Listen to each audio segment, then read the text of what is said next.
Hello students, video অঙ্ক dot কমে তোমাদের স্বাগত জানাই। এখন আমরা যে কোশ্চেনটা সলভ করব তাতে দেখো বলা আছে নিচের দুই চল বিশিষ্ট সমীকরণগুলি তুলনামূলক পদ্ধতিতে সমাধান করি।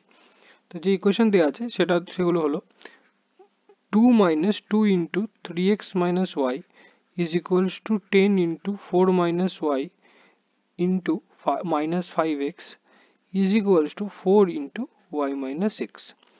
তো আমরা যদি ধরি এই পার্টটা এর সাথে ইকুয়াল এবং এই পার্টটাও এর সাথে ইকুয়াল, তাহলে আমরা লিখতে পারি 2 minus 2 into 3x minus y is equals to 4 into y minus x। এখান থেকে সিম্পলিফাই করলে আমরা পাবো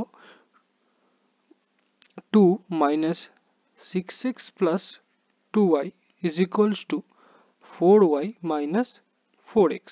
তো এখানে আমরা লিখতে পারি 2 minus 6x plus 4x is equals to 4y minus 2y, বা আমরা লিখতে পারি 2y is equals to 2 minus 2x, বা y equals to 1 minus x।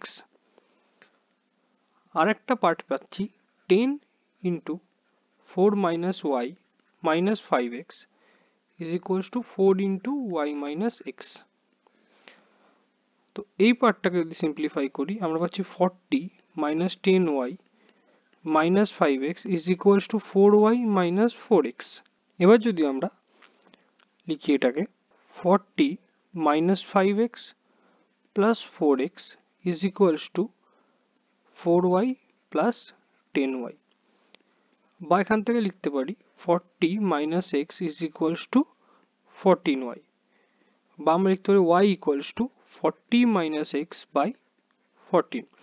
তো এই দুটো পার্ট থেকে যে y এর ভ্যালু পেলাম সেগুলো দুটোকে আমরা ইকুয়াল বলতে পারি, কারণ ইকুয়েশনে y এর ভ্যালু তো একটাই হতে পারে। তো এখানে একটা স্টেটমেন্ট লিখতে হবে যে by comparing the value of y from both the equations, বা বাংলায় লিখতে পারি যে দুটি সমীকরণ থেকে y এর মানের মধ্যে তুলনা করে পাই বলে লিখতে হবে যে 1 minus x is equals to 40 minus x by 14।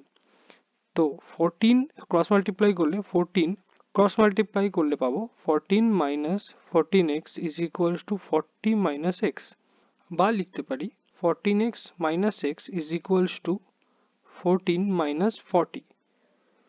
13x is equals to minus 36, বা x equals to minus 2।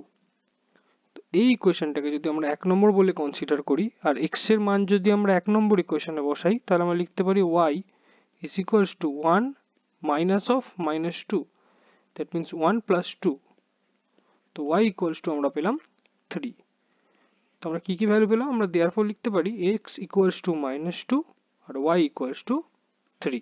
Thank you for watching my video. For more solutions like this, please visit videoonko.com.